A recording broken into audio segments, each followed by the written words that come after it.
Hi, my name is Amma, and I'm the campaign associate with Nothing But Nets.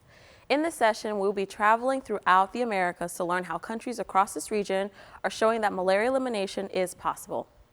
El Salvador recently proved this when early this year they became the first country in Central America to officially eliminate malaria from its borders. Let's see how they did it.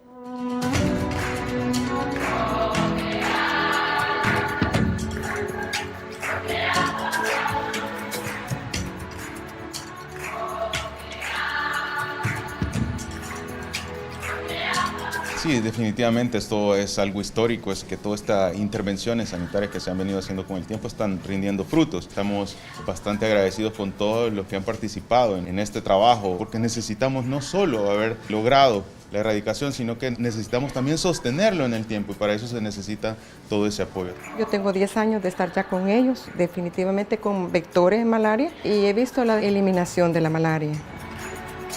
Este logro del país es un gran incentivo para continuar todas las acciones encaminadas a prevenir la reintroducción de la enfermedad.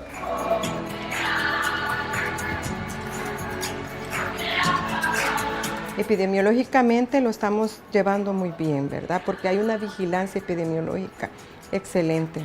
La otra situación que nos ha permitido ir en avanzada es vincular a lo que es la población u otros sectores, que es la multisectorialidad, para la toma de decisiones de forma oportuna.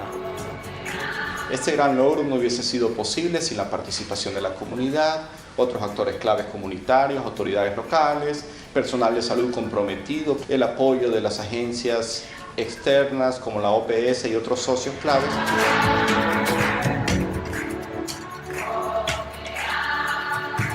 Ha sido un año difícil, pero a pesar de esta pandemia no han disminuido todas las intervenciones que los diferentes trabajadores están realizando día con día para poder garantizar que continuemos con este resultado positivo ante la malaria. Yo, como colaborador voluntario, tengo 22 años. Siempre nosotros dándole seguimiento, porque nosotros como colaborador y como comunidad tratamos la manera de que esto desaparezca de aquí, porque aquí ha quedado aislado. Hay personas que sí, bien honestamente vienen y me dicen, mire, yo he estado con temperatura, o la niña, qué sé yo, hágame el favor de sacarme la gotadura, yo dejo de hacer lo que estoy haciendo y véngase y yo se la doy. Se la saco inmediatamente. Bueno, yo creo que la lucha de la malaria es una lucha de todo el mundo, es un apostolado al final, porque las personas trabajan arduamente, se sufren lluvia, sol, tantas cosas, pero creo que la recompensa final precisamente es la satisfacción que uno ha salvado vidas.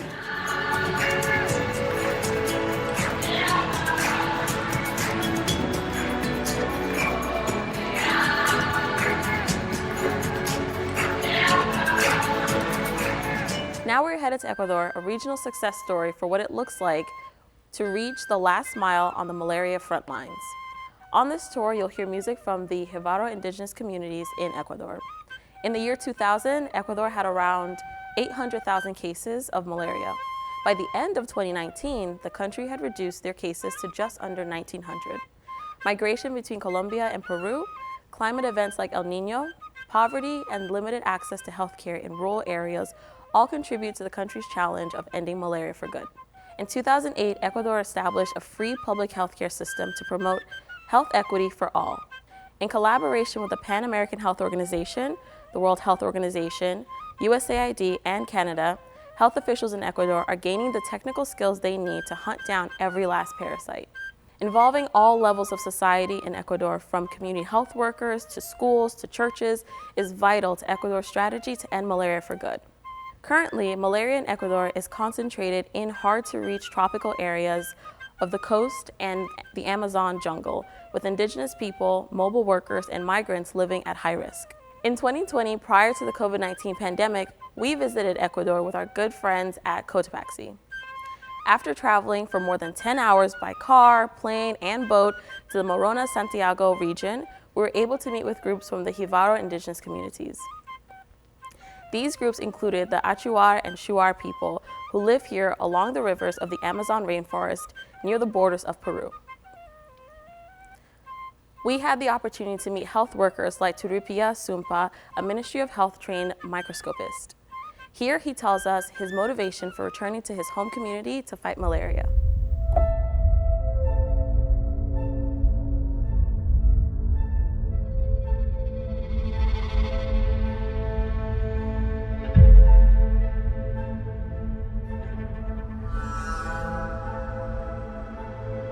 Turamuna mashka generanaship irok musachnom no 2006 nom nui nati warnakmi kuramar sumun maya kuramar tawi teno ni ainsang munia tukuk pohaku kuramar sha teno kapait sarmi ainsur no kindakano inge vikya uno imet chami he hotakatnak.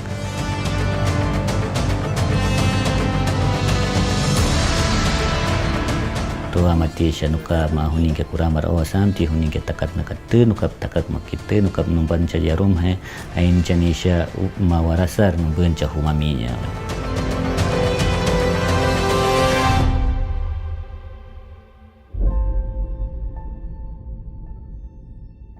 The commitment of healthcare workers like Turupia is absolutely vital to defeating malaria, particularly for girls and women. In fact, ending malaria offers one of the most significant opportunities to improve maternal and child survival. Pregnancy can make women more susceptible to severe symptoms of malaria infection. Just listen to Lucrecia describe how malaria impacted her when she was pregnant several years ago.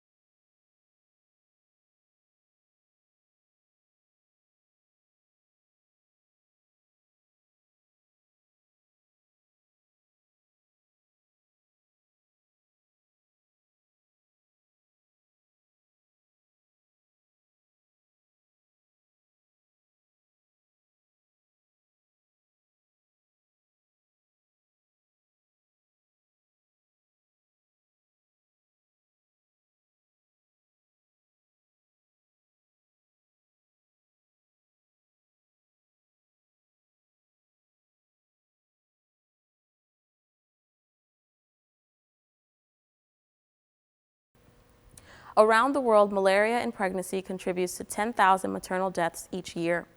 It is also responsible for up to 200,000 newborn deaths. Thankfully, there was a happy ending to Lucrecia's story, and we're so grateful for all the dedicated individuals determined to build a brighter future for all Ecuadorians. But Ecuador isn't the only country in the Americas that is on the cusp of driving out malaria from its borders. Let's take a trip to Haiti to see how they are hunting down every remaining malaria parasite with background music from our amazing champion and Haitian-American singer-songwriter Felicia Ross. Hispaniola Island, shared by Haiti and the Dominican Republic, is the only Caribbean island left with malaria. Haiti has come close to eliminating malaria several times for the last few decades, proving that while elimination is possible, the last few miles can be tricky to navigate. Currently, Haiti is back on track towards elimination for good. In 2018, the country reduced cases below 10,000 for the first time in decades. This is even more impressive when you see the rates of malaria just 8 years earlier, in 2010, when a 7.0 magnitude earthquake claimed over 200,000 lives. This natural disaster destroyed much of the country's fragile health system and resulted in malaria skyrocketing across the country. The districts of Grand'Anse and Sud, some of the last remaining malaria hotspots in Haiti, with over 50% of the remaining malaria cases in the country. In the past 10 years, Haiti has received technical and financial support from partners like Malaria Zero. Launched in 2015 with a grant from the Bill and Melinda Gates Foundation, Malaria Zero is an alliance of cross-sector partners working to end malaria in Haiti and the Dominican Republic. This partnership has prioritized community responses to drive out malaria from Haiti for good. Community health workers like Jean-Robert Victor are on the front line implementing this strategy of community response. Listen to Jean talk about his motivation for driving out malaria from his community.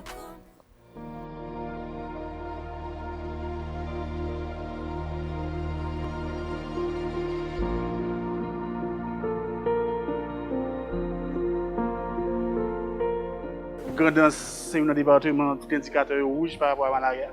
Par rapport à ça, moi-même, je suis un monde qui est exposé à la malaria. et tout compatriote moi tout censé exposer, je trouve l'important pour me jouer un rôle dans le travail ça pour me permettre que nous arrivions, même si nous ne pas dire éradiquer la malaria au grand complet, mais nous sommes capables de réduire au maximum.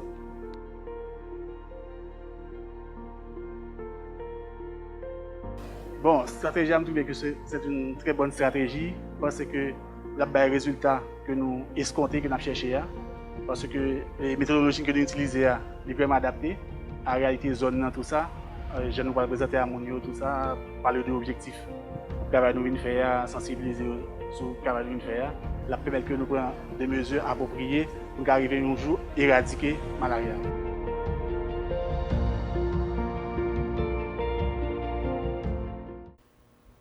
When malaria is prioritized and driven at the community level, the results are life-saving. This couldn't be more true than for Elsie Hanvier, a mother and community member in Moron Grandans. When her 2 children got malaria, Elsie knew exactly what to do to make sure her kids got the care they needed. Moi, j'ai 2 petits mois. Ils baillent la fièvre chaque après-midi. Et puis, ils baillent au gros aussi pour l'enjeu, ils fait le faible. Et puis, ils sentent trembler, ils zizi. C'est ça qui fait nous aller. Examen pour lui. Ils baillent 3 comprimés. En plus tard, la fièvre là, chaud. Là, les 11 heures, m'a contrôlé. 11 heures, 1 heure, il est tombé. After Elsie told us her story, the Ministry of Health, with support from the Global Fund, conducted a mass bednet campaign in her community in 2020. We were able to talk with her again to understand the impact of this campaign. Je sais que moustique est la même. Bon, moustique est important pour pète par modo ni maringouin. Il y a bon malaria pour les pêcheurs. Haiti has adopted a phased approach to malaria elimination to reach 0 cases by 2025, and they are well on their way. They have reduced malaria by 39% since 2015. U.S. foreign aid helps equip global health actors like the Pan American Health Organization, the World Health Organization, the Global Fund, and PMI to guide countries in building on the successes of the past decades. Overall, the U.S. spends only 1% of its total budget on foreign assistance. We can afford to do this and still meet the needs of Americans. As COVID-19 has revealed, we must invest in global health. Examples like El Salvador, Ecuador, and Haiti prove that these investments are vital to strengthening health systems and driving out malaria in the Americas for good. Now I would like to welcome back the Nothing But Nets champion, Ngozi Elobuike, to introduce our next session.